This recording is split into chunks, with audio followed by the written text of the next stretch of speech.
নিখোঁজের একদিন পর মিলল ৫ বছরের ছোট্ট শিশু সাফায়ানের রক্তাক্ত নিথর দেহ।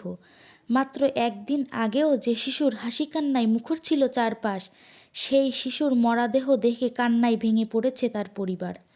হৃদয় বিদারক এই ঘটনাটি ঘটেছে বরিশালের গৌরনদী উপজেলার শরিকল ইউনিয়নের মধ্য হোসনাবাদ গ্রামে।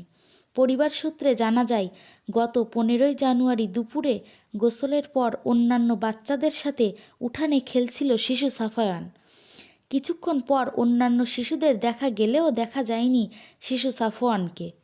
তারপর আশেপাশের সব জায়গা খুঁজলেও শিশু সাফওয়ানকে পাওয়া যায়নি কোথাও। পরবর্তীতে পুরো ইউনিয়ন মাইকিং করলেও খোঁজ মিলল না শিশু সাফওয়ানের। সেই দিন রাতে গৌরনদী থানার পুলিশকে ঘটনাটি জানানো হলে পুলিশ ঘটনাস্থলে এসেও শিশুটির কোনো খোঁজ পেল না।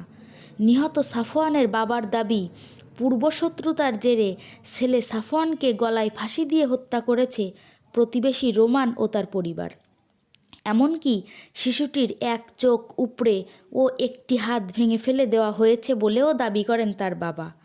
বাবা ইমরান শিকদার প্রতিবেশী ৬ জন আসামিকে তার ছেলের মৃত্যুর জন্য দায়ী করেন। বরিশালের গৌরনদী উপজেলার অতিরিক্ত পুলিশ সুপার শারমিন সুলতানা রাখি বলেন, ঘটনাটির জন্য ৬ জন আসামিকে পুলিশ হেফাজতে নেওয়া হয়েছে।